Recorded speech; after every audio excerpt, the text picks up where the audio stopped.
Hello everyone, आज हम worksheet 77 करेंगे। Nazism and the rise of Hitler का पार्ट 2, हिस्ट्री का चैप्टर 3 है ये। तो प्रथम विश्व युद्ध के बाद जर्मनी, युद्ध का हर जाना वाइमर गणराज्य पर थोपने से जर्मनी के लोगों में पराजय का अपराध बोध बन गया था। राष्ट्रीय अपमान के साथ हर जाना चुकाने की वजह से आर्थिक स्तर पर वह भी अपंग हो चुके थे। वाइमार गणराज्य से हिमायतियों के नवंबर के अपराधी कहकर उनका खुलेआम मजाक उड़ाने लगे थे। तो इस मनोदशा का 30 के दशक से शुरुआत हो चुकी थी। राजनीतिक घटनाक्रम पर गहरा असर पड़ता जा रहा था।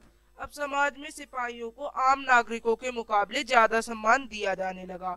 राजनेता और प्रचारक इस बात पर जोर देने लगे कि पुरुषों को आक्रामक, ताकतवर और मर्दाना गुणों वाला होना चाहिए। सार्वजनिक जीवन में आक्रामक, फौजी, प्रचार और राष्ट्रीय सम्मान व प्रतिष्ठा के सामने बाकी सारी चीजें कम महत्व हो गई हैं। तो इससे नए राजनीतिक विचार आए। जैसे जर्मनी में भी रूसी क्रांति से प्रेरित होकर बहुत सारे शहरों में मजदूर और नाविकों ने सोवाइती बनाई गई। समाजवादी, डेमोक्रेट्स और कैथोलिक गुटों ने वाइमार में राजनीतिक परिवर्तन के लिए प्रयास किया। स्पार्टकिस्टों ने जर्मनी में कम्युनिस्ट पार्टी की नींव डाली। इसके बाद कम्युनिस्ट और समाजवादी एक दूसरे के कट्टर दुश्मन हो गए और हिटलर के खिलाफ कभी भी साझा मोर्चा नहीं खोल सके। क्रांतिकारी, उग्र, राष्ट्रवादी दोनों ही खेमे रेडिकल समाधानों के लिए आवाज उठाने लग गए थे। तो ये सब हमारा जर्मनी में हो गया।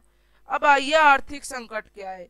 जर्मनी ने पहला विश्व युद्ध मोटे तौर पर कर्ज लेकर करना पड़ा था और युद्ध के बाद तो उसे स्वर्ण मुद्रा में भी हर जाना भी बढ़ना पड़ा।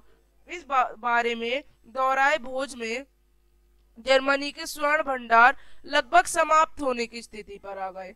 आखिरकार 1923 में जर्मनी ने कर्ज और हर्जाना चुकाने से इनकार किया। जर्मनी सरकार ने इतने बड़े पैमाने पर मुद्रा छाप दी कि उसकी मुद्रा मार्क का मूल्य तेजी से गिरने लगा। दिसंबर 1923 तक $1 में खरबों मार्क मिलने लगे। जैसे जैसे मार्क की कीमत गिरती गई, जरूरी कीमतें जो थी वो भी आसानी से लोग पा रहे थे। इस संकट के बाद अति मुद्रास्फीति का नाम दिया गया। जब कीमतें बेहिसाब बढ़ती जा रही थी तो उस स्थिति को अति मुद्रास्फीति का नाम दिया गया। जर्मनी को इस संकट से निकलने के लिए अमेरिका सरकार ने हस्तक्षेप किया। इसके लिए अमेरिका के डॉस योजना बनाई। इस योजना में जर्मनी के आर्थिक संकट को दूर करने के लिए हट जाने की शर्तों को दोबारा तय किया जाएगा। जर्मनी को इस संकट से निकालने में उन्होंने बहुत मदद की। जर्मनी में आर्थिक सुधार अमेरिका से लिए गए कर्जों पर आश्रित था। जब 1929 में अमेरिका में वॉल स्ट्रीट एक्सचेंज शेयर बाजार धराशायी हो गया तो जर्मनी को मिल रही यह मदद भी रातों रात बंद हो गई। 1929 से 1932 की इस मंदी का सबसे बुरा प्रभाव जर्मनी के अर्थव्यवस्था पर पड़ गया था। ये बहुत ही बेकार हो चुका था जर्मनी। बेरोजगारी, अपराध बढ़ चुके थे।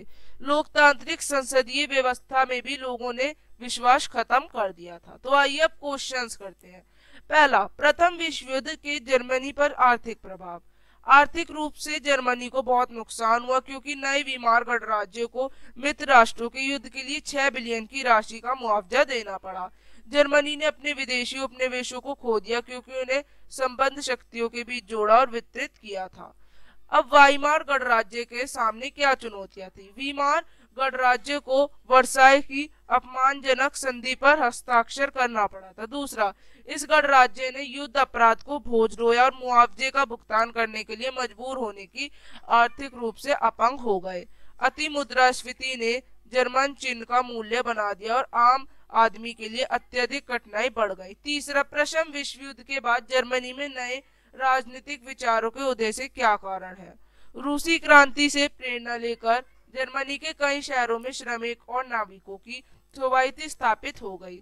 समाजवादी, डेमोक्रेट्स और कैथोलिकों ने वेमार गणराज्य में राजनीतिक व्यवस्था को बदलने की कोशिश भी की। अब प्रथम विश्व युद्ध के बाद जर्मनी में किस प्रकार के सामाजिक विचारों का महत्व दिया गया। प्रथम विश्व युद्ध के बाद अंत में जर्मन शायद ही अपने देश को पहचान सके। इसमें 15% पुरुष सहित 30 लाख जर्मन मारे गए थे। जर्मनों को एक राजशाही के बजाय एक गणतंत्र बनाने के लिए मजबूर किया गया और उसके नागरिकों को उनके देश के कड़वे नुकसान से अपमानित किया गया। अगर कोई सरकार बिना किसी नियंत्रण के हर साल लाखों रुपए छापती है तो इसका क्या परिणाम होता है? सरकार की केंद्रीय मौद्रिक एजेंसी को अपनी देनदारियों की बराबरी करने के लिए अधिक राजस्व एकत्र करना पड़ता है।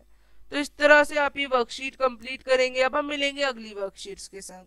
तब तक के लिए बाय एवरीवन। चैनल को लाइक, सब्सक्राइब एंड शेयर।